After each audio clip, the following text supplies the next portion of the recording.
যখনই আমরা ইতিহাসের সবচেয়ে নির্দয়, নিষ্ঠুর এবং ভয়ঙ্কর ব্যক্তির কথা বলি, খিলজিকে অবশ্যই সেই তালিকায় উল্লেখ করা হয়। খিলজি বংশের দ্বিতীয় শাসক আলাউদ্দিন খিলজি। আমাদের ইতিহাসের পাঠ্যপুস্তকে বহুবার তার উল্লেখ করা হয়েছে। কিন্তু আমাদের কি শুধু এতটুকু জানা দরকার, নাকি এর পেছনে আরও ভয়ানক ইতিহাস রয়েছে? ইতিহাস অনুসারে খিলজি শিল্প ও সাহিত্যের অনুরাগী ছিলেন। তিনি আলাই দরওয়াজা, আলাই মিনাল টাওয়ার, হজি খাস জলধারা এবং আরও অনেক স্থাপত্য প্রকল্পে অবদান রেখেছিলেন। একদিকে এসব বিশাল প্রকল্প তৈরি হচ্ছিল, অন্যদিকে আমাদের ঐতিহাসিক স্থাপত্যগুলো ভেঙে দেয়া হচ্ছিল। অমুসলিমদের প্রতি খিলজির ঘৃণা এবং ইসলাম প্রচারের প্রথম পদক্ষেপের ফলস্বরূপ পুরনো ভবন ও মন্দির ভেঙে ফেলা হয়েছিল। নিজের ধর্ম প্রচারের জন্য তিনি ধীরে ধীরে অন্য ধর্মের ওপর আক্রমণ শুরু করেন। গুজরাটের সোমনাথ মন্দির, মুলতানের সূর্য মন্দির এবং রাজস্থানের জালোরে অনেক জৈন মন্দিরের মতো অনেক মন্দির ভাঙা ও লুট করা হয়। কিন্তু এই কাহিনী এখানেই থেমে নেই। বলা হয় যে হাজার হাজার রাজপুতকে হত্যা করা হয়েছিল, তাদের মাথা কেটে ফেলা হয়েছিল এবং অনেক স্তম্ভের স্থাপন করে ঝুলিয়ে দেয়া হয়েছিল।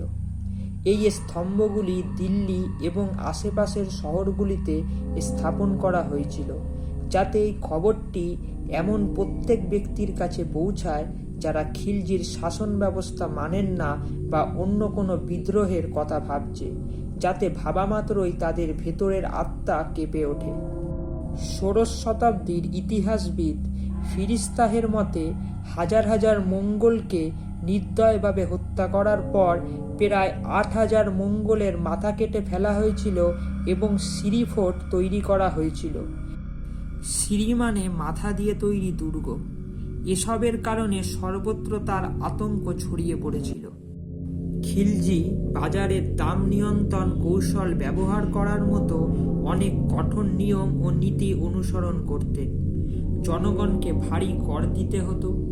ব্যবসায়ীদের কাছ থেকে কর আদায়ের জন্য আলাদা কর ব্যবস্থা ছিল, বাড়ির জন্য আলাদা কর ব্যবস্থা, গরু মহিষের জন্য আলাদা কর এবং ব্যক্তি মুসলমান না হলেও কর আরোপ করা হতো। এর পাশাপাশি খিলজির শাসনে আইনের সাথে জড়িত শাস্তিও কঠোর করা হয়েছিল।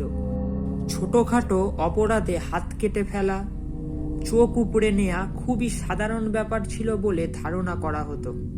তিনি একটি গুপ্তচরের নেটওয়ার্ক তৈরি করেছিলেন, যাতে তিনি পুরো রাজ্য সম্পর্কে অবগত থাকতে পারেন এবং তার বিরুদ্ধে প্রতিটি ষড়যন্ত্র সম্পর্কে তিনি সচেতন থাকতে পারেন।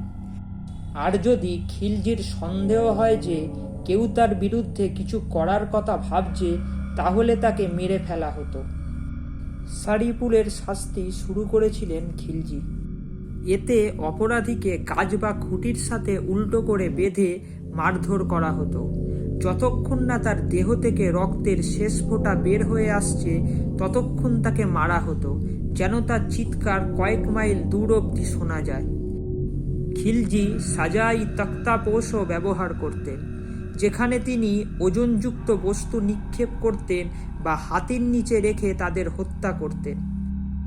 তার সন্ত্রাস এতটাই বেড়ে গিয়েছিল যে খিলজি ছিলেন সমগ্র দিল্লি সালতানাতের প্রথম সুলতান, যিনি দক্ষিণ ভারত বিস্তৃত হতে সফল হন, কিন্তু এর খেসারত দিতে হয়েছিল নিরীহ মানুষকে। গুজরাটের হাজার হাজার মানুষকে হত্যা করা হয়েছিল। রাজস্থানের রত্নাম্বুর, চিতোর এবং চালোরে যে রাজপুতরা ইসলাম গ্রহণ করতে অস্বীকার করেছিলেন, তাদের নির্মমভাবে হত্যা করা হয়েছিল। আর হাজার হাজার নিরীহ রাজপুতকে জেলে নির্যাতন করে হত্যা করা হয়েছিল। কারো দেহ থেকে মাথা আলাদা করা হয়েছিল, আবার কারো চামড়া তুলে নেওয়া হয়েছিল। শিশু, বৃদ্ধ বা নারীকে রেহাই দেয়া হয়নি এবং তাদের নির্মমভাবে হত্যা করা হয়েছিল। 1311 সালে যখন খিলজি একবার সন্দেহ করেছিল যে মঙ্গলরা তার বিরুদ্ধে ষড়যন্ত্র করছে, খিলজি দুবার চিন্তা না করেই দিল্লিতে যুদ্ধ শুরু করে। সেই সময় মঙ্গল থেকে ধর্মান্তরিত দিল্লির মুসলমানদের নির্মমভাবে হত্যা করা হয়। শুধু তাই নয়, পুরো বসতি পুড়িয়ে দেয়া হয়, যাতে বহু নিরীহ মানুষ প্রাণ হারায়। ইতিহাসবিদ জিয়াউদ্দিন বারানির মতে এই গণহত্যায় অন্তত 20 থেকে 30,000 নিরীহ মানুষ নিহত হয়। একদিকে খিলজির তরবারি নিরপরাধের রক্তের পিপাসু ছিল, অন্যদিকে নারীদের সঙ্গে খিলজির খুব খারাপ সম্পর্ক ছিল। সে হাজার হাজার নারীকে জোর করে বন্দি করে রাখত। তার লালসা এবং লোভের কারণে তার অনেক উপপত্নী ছিল, যাদের তিনি দাসের মতো রেখেছিলেন। তাছাড়াও খিলজি অনেক নারীকে বিয়েও করেছিলেন। আর এই কারণেই তাকে চিত্তরে নিয়ে আসে। চিত্তরের রানী পদ্মাবতীর সৌন্দর্য শুনে খিলজি সরাসরি আক্রমণ করতে চিত্তরে আসেন, কিন্তু যারা হাল ছেড়ে দেন রাজপুতরা তাদের মধ্যে ছিলেন না। রানী পদ্মাবতী ও চিত্তরকে রক্ষা করার জন্য রাজা রতন সিং এবং তার সেনাবাহিনী সর্বশক্তি দিয়ে যুদ্ধ করেছিলেন।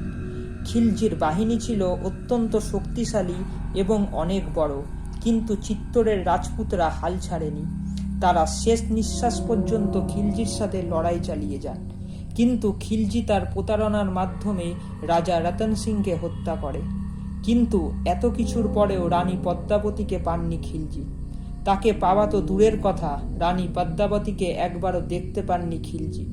রানী পদ্মাবতী নিজেকে খিলজির কাছে সমর্পণ করতে রাজি হননি। তিনি তার সাহসিকতার সাথে যে পথ বেছে নিয়েছিলেন তা এখনও ভারতের মানুষকে আবেগপ্রবণ করে তোলে। সে তার আত্মসম্মান রক্ষার জন্য জ্বলন্ত আগুনের কাছে নিজেকে সমর্পণ করেছিল, যাকে আমরা আজ জহর নামে জানি।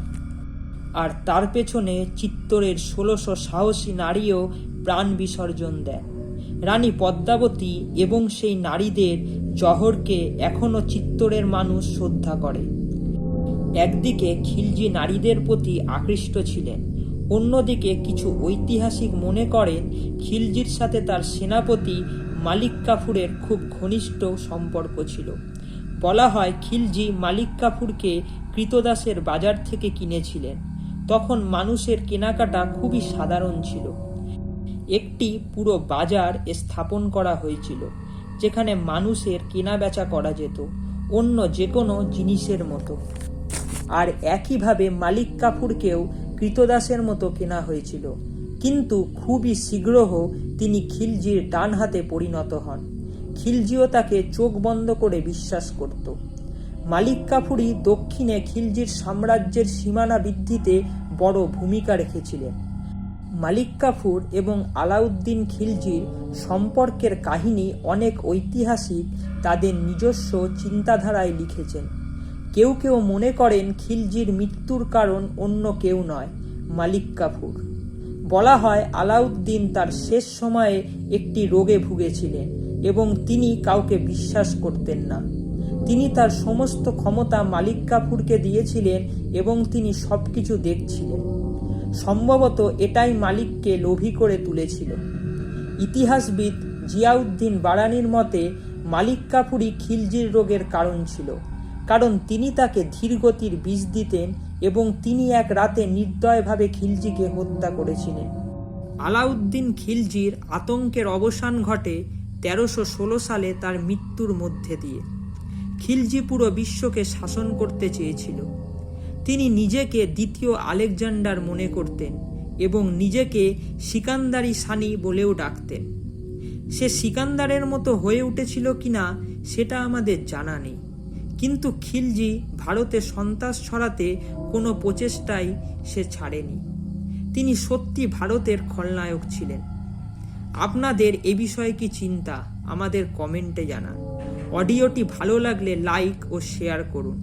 এই ধরনের আরও কাহিনীর জন্য অজানা রহস্যকে সাবস্ক্রাইব করুন।